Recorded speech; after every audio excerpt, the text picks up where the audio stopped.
Council committee meeting. I I got excited thinking that you guys were here because of the meeting, but then I realized there is a very cool meeting after mine. So you can lie to me and tell me that you came because of this. Yes, thank you. Thank you. I have the vice chair of the committee here sitting with us in the front, Mr. Councilman Davis. Thank you very much. Before we start, I wanted to give you the schedule for the coming meetings. The next one will be on January 21st. It's a Thursday. It will be at 5 p.m. And our guest will be the Nashville Chamber of Commerce, coming here to make a presentation about their view on this issue. And then we have the following meeting will be February 1st at 5 p.m. and then February 18th at 5 p.m. And then by then, hopefully, we'll have the legislation and we'll be able to make a decision if we want to continue, how often do we want to continue having the meetings. Our guest today is the wonderful Kerry Logan. And Doug Sloan is here but he doesn't like to speak. So he's there just to keep an eye on things. And we also have Mr. Harbison with the MDHA, and we have some other people from MDHA. And Mr. Rooker, thank you for being here too. And we have some people from the mayor's office. So thank you all for taking the time to attend the meeting. Kerry, when you're ready, are you on? Yes. Okay, let me say something. She's going to give us a presentation on what the consultant came up with after doing all the study he did. And the goal of today is for her to go over the presentation in a reduced, brief way, and then for you guys to ask questions. If you can wait till she's done to ask questions, that'll probably be the best. But if there is something that is really important, feel free to ask. Just push the button and I'll give you the mic. So, Kerry, thank you. Thank you. And this is the presentation that the consultant did to the stakeholders group on December 9th and to the Planning Commission on December 10th. And I think I saw a lot of you at one of those meetings. I'm going to do an abbreviated version of the slides. And if you have questions, some of them we may have to talk to the consultant about and get back to you with answers. So they've been working for a number of months on the inclusionary zoning process and have reviewed a number of things. They started with the housing conditions with a lot of data analysis, market analysis, and had stakeholder input through the stakeholder group, a series of small meetings, interviews with individual developers to talk about costs related to specific projects, both hard and soft costs like land costs, construction costs, and things of that nature, to be able to develop a feasibility model that is unique to Nashville to talk about what our market would allow. Their approach was to identify the problems, and there has been a housing cost escalation since 2000, and that has escalated countywide, though there are some areas that have escalated more than others. There's also a high rate of housing turnover and some displacement of low-income renter households.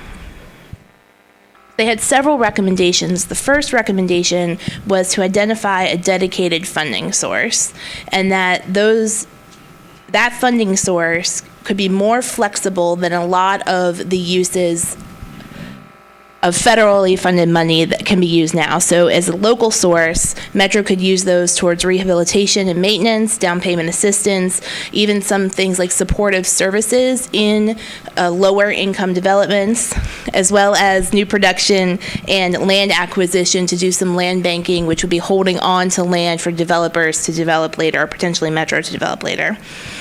So for example, he put together 3 amounts of a dedicated funding source, and this is an annual amount. So this is if $5,000, $10,000, or $5 million, $10 million, or $15 million per year were dedicated to potentially the Barnes Fund to develop affordable housing, what that could allocate. And in the end, kind of towards the bottom here, you see the range from 144 units plus some land to land bank for future development to 432 units with 1.27 acres of land.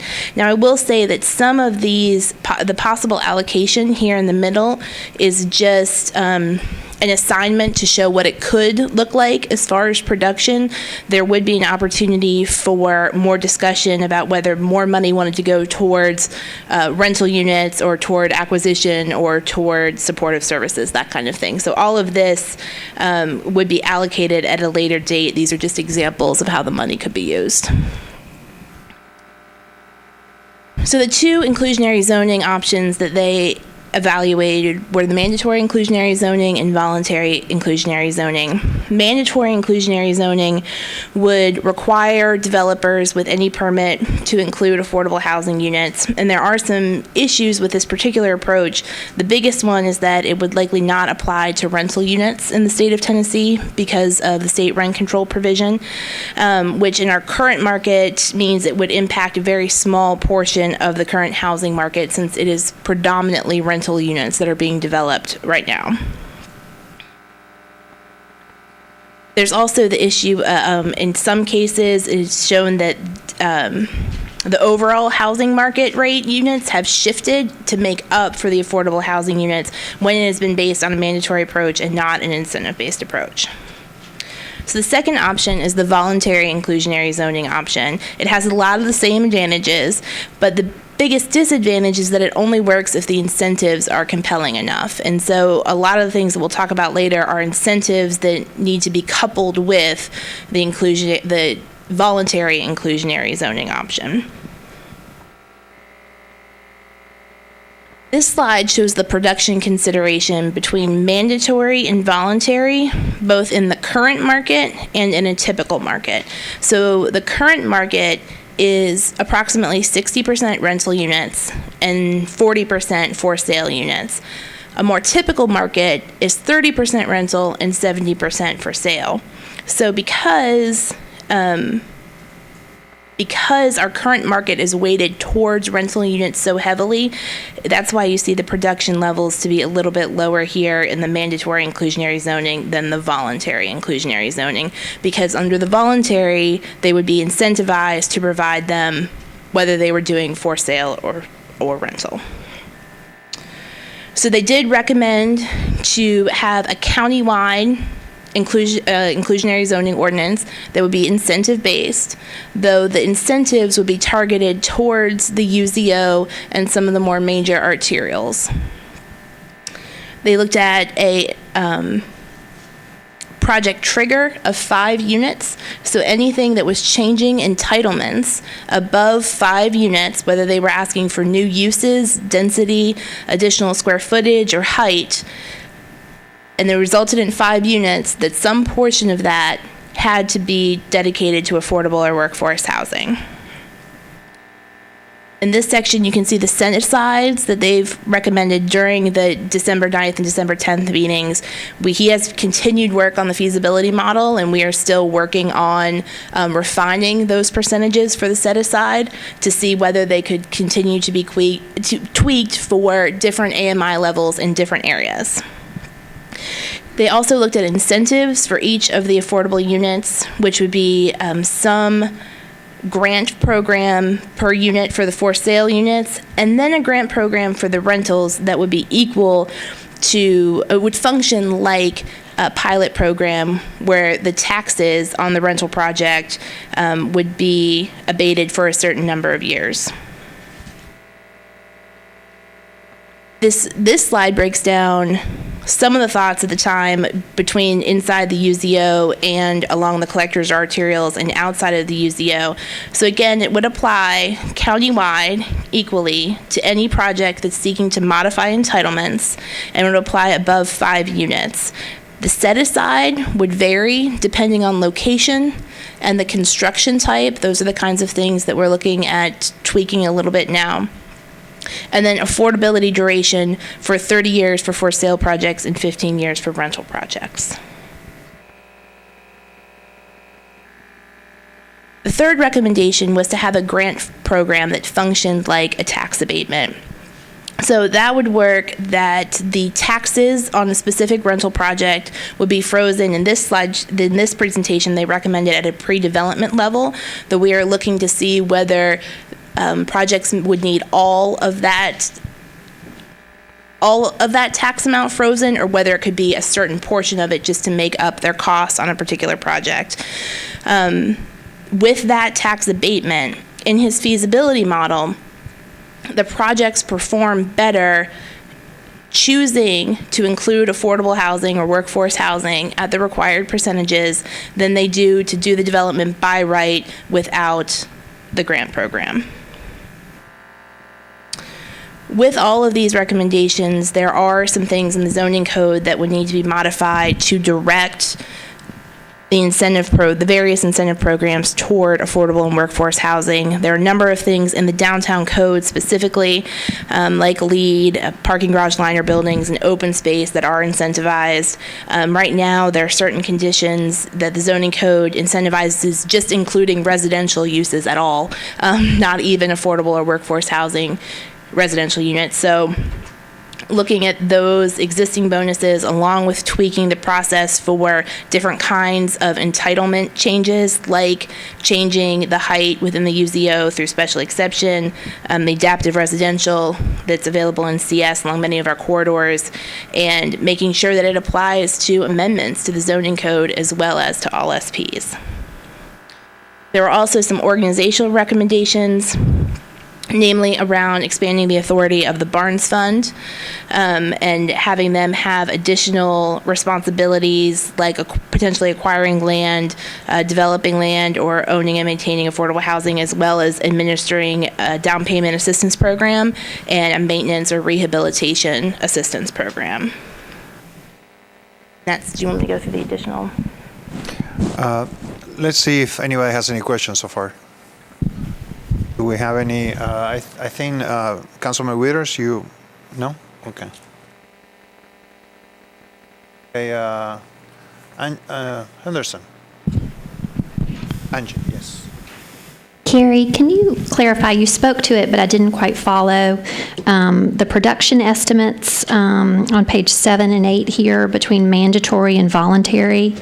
Production estimate on mandatory 60 units, production estimate on voluntary 90 to 100. Mm-hmm. Could you clarify or just speak to that a little more, please? Sure. And I think that the chart that we went through briefly, that maybe after the slide that you're looking at on the production consideration, breaks it down a little bit easier. Some of that is because of the market that Metro is in right now. So we have a market that's weighted towards rental units instead of for sale units. And so in an environment where the state rent control provision does not allow us to apply mandatory inclusionary zoning to rental units, it actually produces less units because it's not available for rental. Councilman Withers, you no? Okay, I'm going to make you speak. Councilman Sledge. Thank you, Chairman. I have a couple questions, Carrie. One, going back to what you were mentioning about the difference in our market versus a typical market, did the consultant speak to if that is a product of the circumstances we're in now regarding affordability? In other words, if somebody is not able to afford to purchase a home, we are weighted higher toward rental percentages versus a typical market? No. Okay. I just wonder about that. I understand the direction you're going with the voluntary because of that. I just do want to make sure that we're creating a path to home ownership when we're talking about the affordability considerations. The other thing I was going to ask you is definition of unit. Is there any distinction that's being made either in the consultant's report or as we're moving toward potential legislation about a family with, a single person household with no children, household with children, those sorts of things? Councilman, if you don't mind, I'm going to address your first question just for a second. Sure. Because we didn't really make a distinction, or he never gave us a comparison to other cities about whether our affordable housing issue was exacerbating the amount of rental units as opposed to home ownership. That wasn't part of the discussion, but was part of the discussion was the housing types that are being built across the nation being very similar to ours, but that being a factor of the recession and millennials living through that and the desirability of home ownership, mobility, so that they can can move with ease, and that the market itself has changed, but that's more universal than it is just to our community. But she can speak more to the units as well. To the unit size, there's not anything specifically in this presentation, but we are, as we're refining it and coming up with an ordinance, looking for ways to have it be based on not just AMI level, but also household size, as well as making sure that the size of the units relative to what the project is constructing for market rate units, that they're of similar size. Is there any difference in incentive when it comes to determining in those units, or are you looking at the same sort of incentive level? The incentive level is the same, but for a rental project where you're looking at if there were a grants program where a certain amount of the taxes are abated for 15 years, that is highly valuable to the development community.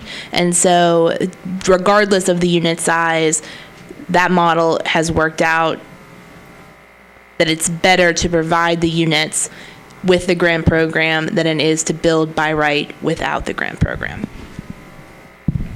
Thank you. Mendes. Thanks, Mr. Chair. Just a few questions, Carrie. Since the stakeholders meeting back in December, have you guys do you have any, what's your current thoughts about whether the incentives for rental should be different or the same inside or outside the UZO? I know it's presented as the same. Is that still the current thinking? The consultant is looking at whether the incentives in both locations can be tweaked to only provide the value that the developer would need as a gap in what they would be able to make with the affordable housing and without the affordable housing. He has also done some analysis to show that even if the incentives are called the same, that they're the same in lieu, or that they're the same abatement of taxes, because the land values are so different, that the projects do not get a windfall outside of the UZO and not inside of the UZO. Does that answer your question? I guess the bottom line is that's still a work in progress? Yes. Okay. Thank you. What's the process? What's the timing? When do you guys expect to be able to have legislation? This is scheduled to appear next Thursday at the Planning Commission meeting, January 14th. And so our staff report, as well as the preliminary draft of the legislation, has to be done by Friday afternoon of this week. Just a couple more. For the dedicated funding sources, have you guys been tasked at all with thinking about what the options are for the dedicated funding source? No, Councilman, we simply haven't had the opportunity to do that. As you've pointed out, just in the last couple of questions, we agree that we do think that we want to tweak the incentives inside the UZO as opposed to outside the UZO, and quite frankly, even tweak the UZO itself. But we simply don't have the time to address those in the time that is mandated for us to turn this legislation in to this body.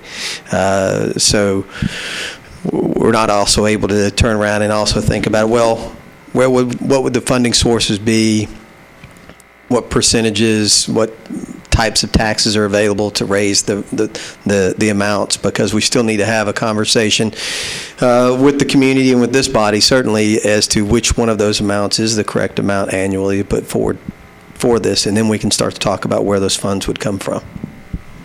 I guess another question that maybe you have a similar answer is, do you all have the sense that the infrastructure of the Barnes Housing Fund is sufficient to handle the responsibilities you guys that are in this proposal?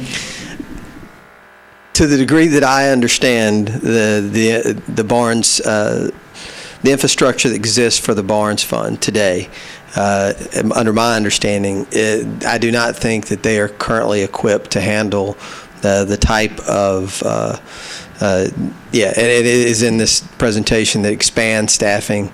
The implications of this bill would require, I believe, an expansion of their staffing and, quite frankly, the services that they are prepared to provide today.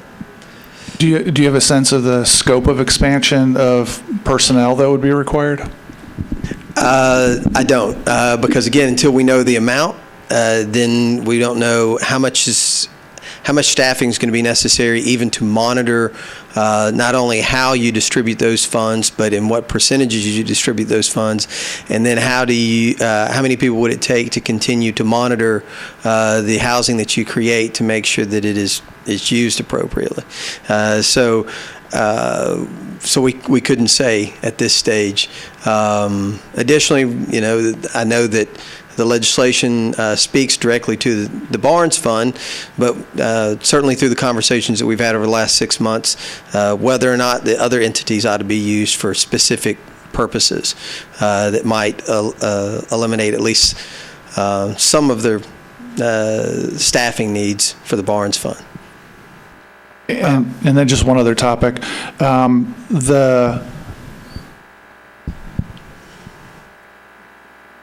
I guess we talk about UZO as sort of the boundary, but I know during the presentation for the stakeholder meeting, you guys talked about the UZO and along the major corridors. What is your current thinking on how deep off of the major corridors the rules would apply? The requirement would apply countywide. So whether you're on the corridor or within the UZO or outside of the UZO, if you're increasing entitlements, and I should mention one of the other things that the consultant included was public financing or using public property. But if you're anywhere in the county, it's a different requirement based on AMI level. And so the requirement applies no matter what. It's just whether the various incentives apply. I will say that the community plan is what would dictate our review of increased density, and that is very often limited to just what's on the corridor. If I can elaborate just a little bit, but it is the discussion regarding the corridors is about the incentives and where we'll provide those incentives. And what we're looking at is you would move further off of the corridors in areas that Nashville Next has identified as Tier 1 and Tier 2s if it was right off of the corridor. That might expand those incentives beyond just the corridor itself. Carrie's looking at me like that was a novel thought that just happened. So I guess I'll wait till Friday and see that. Okay. Thanks a lot. I appreciate it. Thank you, Councilman. Council Lady Allen? Thank you. Just a couple of questions. There was a slide earlier that talked about what would apply to what percent AMI levels. Can you go back to that and tell us a little bit about how that's going to be done? And AMI is area mean income, which is defined for different size families. Do you know which? Do you have a slide number? No, I can't see those tiny little numbers. Mr. Sledge is looking. It looks like it's number 6, maybe. Is it the set aside on slide 10?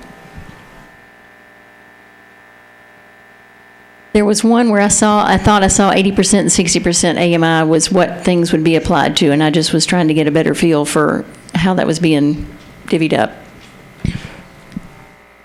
When this presentation was made, there was very generally, we talked about 60% AMI for rental, 80% AMI for sale. Those are the kinds of things we've been working through and still are working through before Friday. And so we were asked to look at whether that creates a gap between 60 and 80% AMI for rental. We're looking at that and looking at whether there's a need to go above 80% in the UZO for rental or above 80% for sale. So we are still looking at those AMI levels. Okay, so that's still in the works. That sounds good. And then second question, can you talk a little bit more about the 5-unit trigger? Help me be sure I understood that correctly.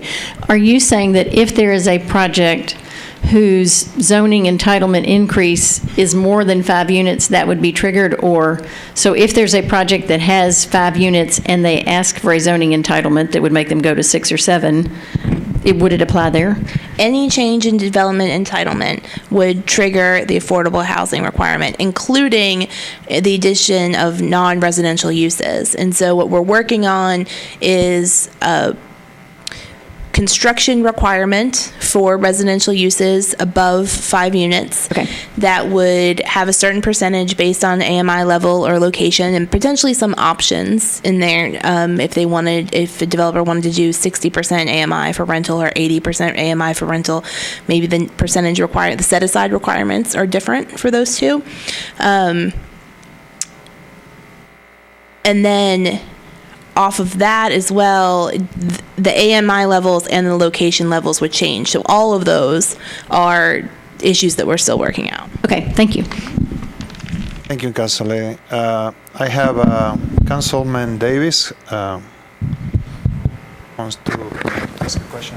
Thank you, Chair. Thank you, Carrie and Doug, for this work so far. I didn't want to re-ask any of these other great questions from the committee, but with the deed restriction or the affordability durations, as you're calling it, where did the 30 and 15 years come from, and what's the thought on that? And I also saw something about, the market's not sure about deed restrictions and that sort of thing. Can you guys speak to that a little more? The 30% the 30-year term for for sale is equivalent to a standard mortgage term, and it's something that the consultant recommended because of mortgage terms. The 15-year term is something that we learned about through our interviews throughout the process with developers and the apartment association, and that is generally the life of an apartment complex before an additional investment needs to be made. So at that point, if after 15 years are up, generally speaking, the entity that runs the apartment complex needs to reinvest, and at that point they could re-up their affordability and maybe re-enter the grants program. Okay, that makes sense, I guess, for apartments. I mean, we certainly don't want to lose those units, I guess, as we've invested. And then I'll just offer the comment, something I learned in Austin was when it was publicly invested, or I think it was if the land was developed by the government or publicly, they did a 99-year deed restriction there. It seemed to be working okay for them. I don't think they were doing that for more of the private market stuff, but if it was like a city project, basically, so. Thank you, Councilman. I have another comment to make, and I think I mentioned this to you before. I think if I were to ask every Southeast Council member at this point, they share with me the idea that we are very much concerned with concentration of poverty, and the way the report is drafted, it seems to ignore that issue. And because the arteries, like if you were to talk about Bell Road or Murfreesboro Road, we definitely don't want to add to any concentration because it has an impact on the fact that we don't have infrastructure to support it, lack of schools and lack of public transportation. So I wanted to reemphasize as you guys work on that legislation, mostly because it will save us the work of having to do it afterwards as an amendment, to keep in mind that we want to have a test there on concentration of poverty on the arteries in the city as you work on this legislation. So, go ahead. I was just going to, after we talked, that one of the things that we're looking at is an exemption to the requirement in areas where the market rate housing is equal to or less than the countywide AMI affordability level for housing. And with that exemption, that they are prohibited from getting any of the incentives, so that there can't be the windfall in those areas. Thank you for working on that. Well, I have a lot of people on the queue, and I just hate to do this to Mr. Harrison, but maybe next time, Mr. Harrison, can we get you to come back next meeting after the chamber? Thank you. I apologize, but this is We have her against the wall, so she has to answer all the questions. All right, thank you. So, Councilman Sledge, you're next. Thanks. I had a question related to something on slide 14, which was zoning modifications. Number 3 mentions street setbacks within the UZO, that it would essentially take away. Currently, the required BZA approval for special exceptions would allow projects to come closer to the right-of-way.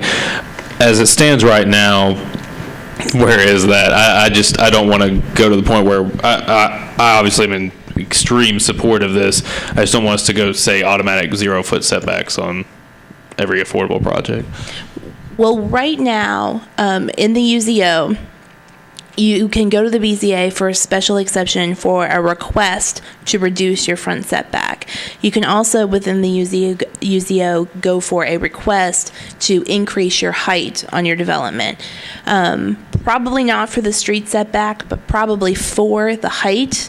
What we will add or propose is a requirement that if you want to request additional height from the BZA, you have to first meet the affordable housing requirements, and then you can ask the BZA for additional height.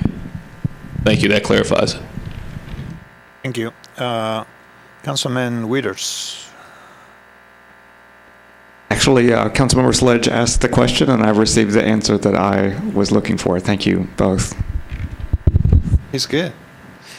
Okay, Sledge, do you want to talk again? Okay. Council Lady Johnson.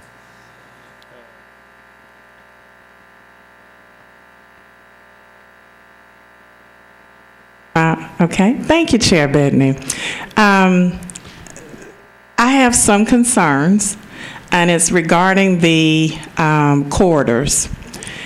My question is, where there is already existing heavy tax credit and voucher type apartment developments, can the line along that corridor not extend to those areas? And I'm going to give an example.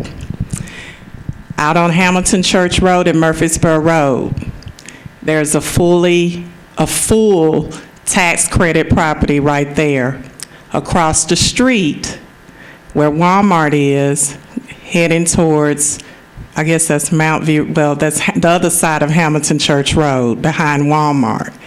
There's another full tax credit property there. Then not even less than a quarter of a mile the other way, there is another tax credit property and heavy voucher type property. And so if the incentives go all the way down the corridor, and there are some multifamily parcels that I'm aware of that are right there, that will incentivize those developers in putting more tax credit and voucher type opportunities in an already heavily concentrated area. So I think there are two issues that I would raise. The first is that we are looking at narrowing the phrase collectors and arterials to those that in Nashville Next are really designed to get a lot of the density. And so that will be narrowed from a lot of collectors and arterials down to the few that are planned for more density. But the second part is the exception that we're working on, which is to have a developer look at the area around them within their census tract, and if the pricing in that area for rental rates or for sale development is equal to or less than, and I think we're even building in a little bit of buffer so they can't, we're $1 more than the market rates, that the affordable housing requirement does not apply to them and they are not eligible for any incentives. Okay, that's refreshing to hear, because I think the danger in just blankly putting it on the entire corridor is the periphery of all of our communities that already have a heavy concentration. The gateway into those communities will be at some point compromised. And so if we're looking for equity and we're looking for a mixture of housing and housing types, and for your plan to be successful, you don't want to concentrate it within those periphery areas along those main corridors, if that makes sense. Thank you. Thank you, Councilmember. Councilman Scott Davis. Thank you, Chair. I hear what my colleagues in South Davidson County are saying. Please honor their wishes for their districts. However, though, on the Dickinson Road and Trinity Lane corridors, bring it. Okay? I am asking for the density along that corridor to build affordable housing along those corridors. That's sorely needed. Please, I'm pleased with a lot of recommendations. Don't agree with everything, but it's never going to be perfect. And the staff has worked tremendously hard on this, and I see the work and I appreciate it. But Dickinson Road, Trinity Lane, and the small part of my district that has parts of, Ligon and those areas that are more industrial, that have large swaths of land where there's no residents living there, bring me your density with the affordable housing plan. And I would love those incentives with this along the Dickinson Road and Trinity Lane corridors. Thank you. Thank you. Council Lady Dowell. Thank you, Chair. I think you've touched upon two of the concerns I had. The other question I had was about, I want to make sure I understand this correctly, about as far as the value of housing, like workforce housing, that formula you talked about. I was trying to find it and got a little distracted. But let me ask you, are you taking into account when you look at the various areas of the city, like the different zones in the city, what is the average price of housing in those zones? When you look at housing affordability, for example, like in the index, I've talked with some developers and they talked about as far as, for example, in our area, if they wanted to build, people ask for things between 120 and 160,000, and that's what they consider in the affordable range. But are we looking at the average price of housing just in general in that area? Because, for example, 120 to 160 in our area may be workforce, but over in Belmead, the average price of housing there is much higher. So how I wanted to understand the index a little bit more. The AMI levels are on a countywide scale, and so it's a Nashville, Davidson County AMI level. Okay, so it's just looking at across the county. It's not looking at specific areas, because all of Nashville, I would always say all of Nashville is, there are some areas in Nashville that are affordable. And so for the AMI level, it's looked at a countywide scale, but in the feasibility model, he talked to a number of developers who do different kinds of development in different areas and talked to them about various land acquisition costs in different areas, various construction costs, which can vary based on the type of building you're building, whether you're building single family, townhouses, multifamily under 3 stories, or whether you have to go to a concrete structure. And so all of those variations are taken into account in the feasibility model.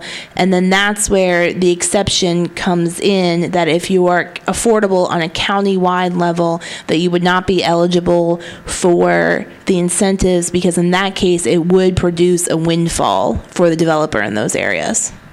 Okay, that makes sense. Thank you. Thank you. And what I'm going to do is make this the last question, because we have a whole group of people there that are looking at me funny. So, Councilman Hastings. Thanks a lot. Carrie and Mr. Sloan, tell you thank you very, very much for taking the opportunity to help us to understand all of this mess. I wanted to piggyback off of Councilman Scott Davis of saying that even though our districts are right there with each other on the West Trinity Lane and Dickinson Road side, that corridor of building and of course mine is totally different because I have the redevelopment district. That is something that is welcome. momentum right now for us. And actually, Mr. Sloan, you know, I was with you for several hours. But we look forward to those challenges and to see what we can do to move our communities forward, especially mine, because it's been many, many years since we've seen an overview or a change or just change around the furniture in the house. And we need more, we want more, and that's what we're planning on to making happen in District 2. I look forward to continue to working with you guys and all of my constituents here, fellow councilmen, and we're going to go from there. Thank you. Thank you. I think I speak for all of us when I say thank you all, Brandon, Carrie, and the rest of the staff, Doug, for all the work you do to try to bring us back what we asked you 6 months ago. So thank you for your work. Thank you all for coming to the meeting. The next meeting we'll have the Chamber of Commerce. We'll make it a little bit longer so Mr. Harrison can share with us some cool projects the MDHA is working on.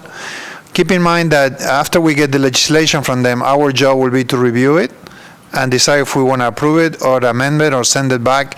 So please, once it comes up, I'll send you a link. Take the time to read it and let's start working on this. So thank you very much. The meeting is adjourned.